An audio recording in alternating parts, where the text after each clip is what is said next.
Agora então vamos ao terceiro episódio e último da série O Diário do Silicone.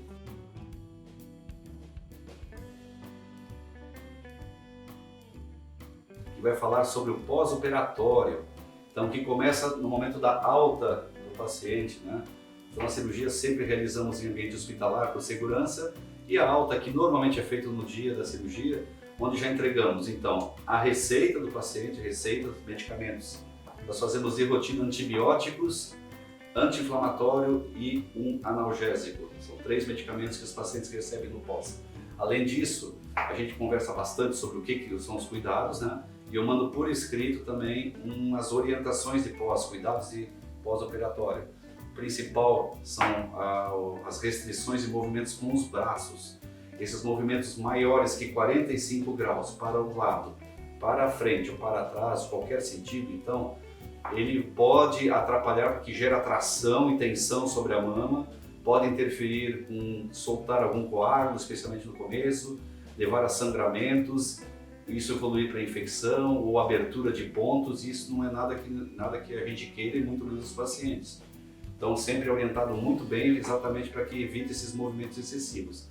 Assim como carregar muito peso, coisas mais pesadas que 2 quilos pode incomodar a mama na mesma forma.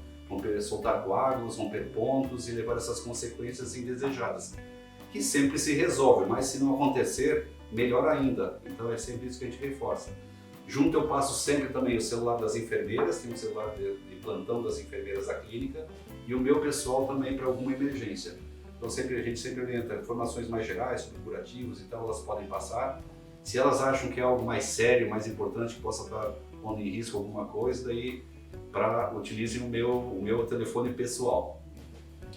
A preocupação maior no pós-operatório é não haver hematomas. O que são hematomas? Quando existe algum sangramento indesejado e que leva a um grande aumento de volume. É visível a diferença de um lado ou de outro e causa dor, né, desconforto, e essa seria a maior emergência em cirurgias de mama, seja ela por implante, mastopexia ou mamoplastia redutora.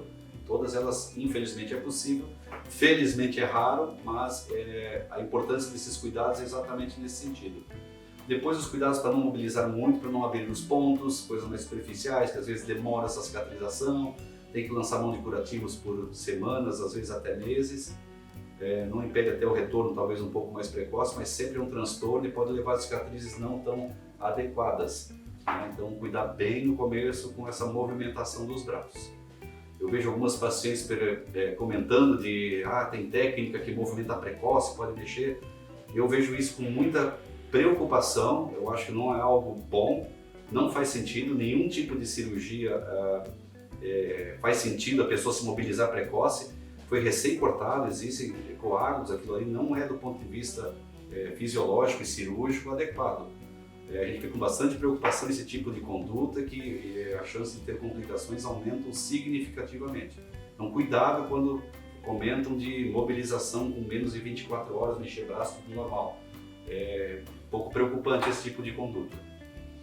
Bom, então em casa a paciente vai começar as suas rotinas, ela tem uma coisa importante, ela vai dormir sempre de barriga para cima.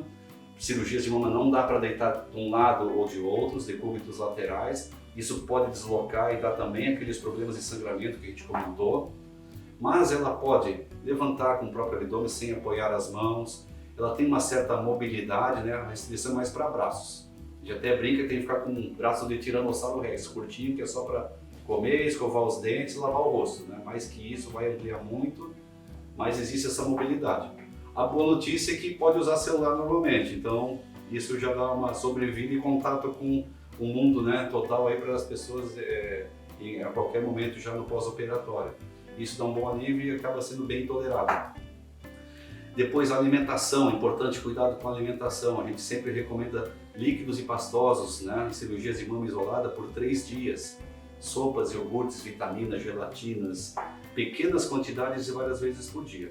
Por quê? Porque teve uma anestesia, teve uma cirurgia, são medicamentos que estão entrando, né, tanto na internação como no pós-operatório em casa. Isso altera um pouco a parte gastrointestinal, então não forçar é importante para que não haja um desconforto abdominal, mal-estar, surgidos através de uma dieta normal, né? Então, uma restrição, tem gente que já mantém cuidados bons e acaba não sendo tão importante, mas a gente sempre recomenda essas orientações de pós. E é muito comum o intestino ficar bem preso no começo, tá? Também por essas mesmas condições. Então, existe uma obstipação que pode levar de 5 até 7 dias em alguns casos, dependendo da condição prévia já de cada paciente. E a gente também recomenda que se acrescente alimentos que ajudam mais a soltar o intestino, né? Então são importantes assim mamão, ameixa, como por exemplo, tem uma lista que a gente passa já nessas folhas de orientações. E também, assim como usar os laxativos, evitar os alimentos que trancam mais o intestino. Então, bastante importante evitar esse tipo de alimentações, que a gente também passa uma lista completa ali no pós-operatório junto com as receitas. Algumas sugestões a gente passa também, né? E sempre mobilizar. Aí a questão da preocupação, de novo, né? Nós já falamos no segundo episódio da trombose. Trombose só tem quem fica muito parado. Então, movimenta, sai da cama, caminhe, está deitado, mexe os pés, ativa a circulação, né? Sentar durante o dia, varia bastante a posição, é bem importante, acaba sendo o melhor profilático. Quando é feito somente a cirurgia de mama, não associada a outras, não usamos aqueles medicamentos antitrombóticos, porque eles aumentam muito o sangramento. Então a gente procura fazer somente quando existe associação com outra cirurgia, abdômen, lipo, aí mais a mama, daí sim associar.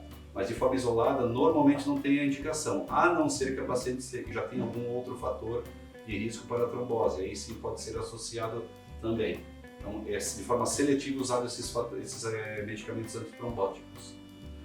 Mais uma coisa importante, depois os retornos. Né? Os retornos a gente marca com 5 dias, de 5 a 7 dias, o primeiro retorno na clínica, depois com 2 a 3 semanas e depois com 3 meses. Com o primeiro retorno, então, a gente abre os curativos, vê como é que está a condição. Nós nunca usamos drenos em mamas, nós nunca usamos pontos para retirar, sempre são fios absorvíveis, então não existe a necessidade de retirar pontos na nossa conduta diária. Os drenos também são dispensados, nós usamos umas técnicas de fixação dos retalhos e que dispensam o uso dos drenos. Então, com 5 dias a gente entra numa fase de curativos, que são feitos aí diariamente em casa. Às vezes utilizamos um curativo transparente de poliuretano que a pessoa coloca, né? Nós colocamos aqui, o paciente vai para casa, pode daí tomar banho, molhar depois desse primeiro retorno, banho normal. Terminando o banho, ela vai fazer o curativo, ou se tiver esse curativo já que nós utilizamos de poliuretano, não precisa nem fazer a troca dele. Eles vão permanecer ali por 2 semanas. E isso é feito de forma seletiva, conforme cada caso a escolha do tipo de curativo, são essas 2 principais.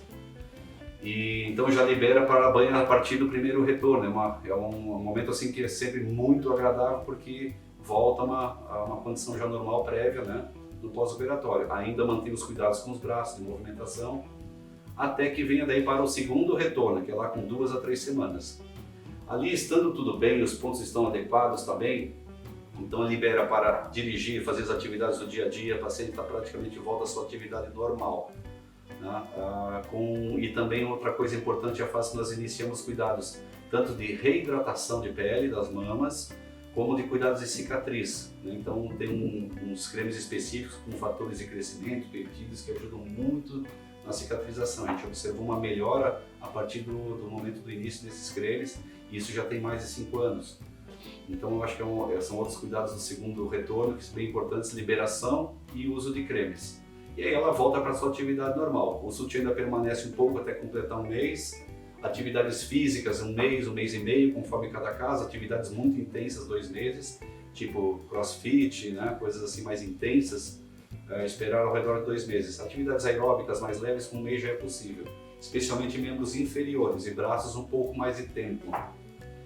E o retorno com 3 meses, que é o retorno regular, então é quando a gente vê como é que está a condição de cicatriz, se existe necessidade de cuidar mais um pouco, uma orientação, e acaba sendo até, muitas vezes, estando tudo bem, o retorno final, né? E às vezes a gente posterga e espera mais um pouco se houver necessidade de cuidado de cicatrizes. Então, esses são a evolução, né, normal do nosso pós-operatório, as condutas. Quando existe alguma intercorrência, a gente acaba vendo mais tempo, traz mais vezes, traz o paciente para que veja mais vezes, para a gente possa estar acompanhando. O WhatsApp ajuda muito para a gente visualizar, ver como é que está, para dar uma orientação. E felizmente são situações raras, né? Normalmente são coisas facilmente contornáveis, às vezes demoradas, mas nada mais complexo. e a necessidade de reintervenção, remexer, é o que é considerado nesse último retorno, ver se existe alguma coisa, assimetria, algo que não cicatrizou bem, alguma situação indesejada, que também é possível, apesar de raro, mas é possível que a gente reavalie nesse último retorno de 3 meses, a necessidade de fazer algum retoque. Felizmente tem sido uma taxa muito baixa, mas que sempre deve ser considerada essa possibilidade. E com isso a gente encerra a nossa série, né, sobre o diário do silicone, fechando com essas explanações. Espero que tenha sido útil, né, que possa ter orientado de alguma forma a vocês tomarem sua decisão, a fazer a sua cirurgia, e em breve falamos sobre outro assunto. Se houver mais alguma dúvida, a gente está aqui nos nossos canais disponíveis, estão aqui, vocês já estão visualizando, a gente está sempre interessado em ajudá-los, então por favor entre em contato, será um prazer atendê-los.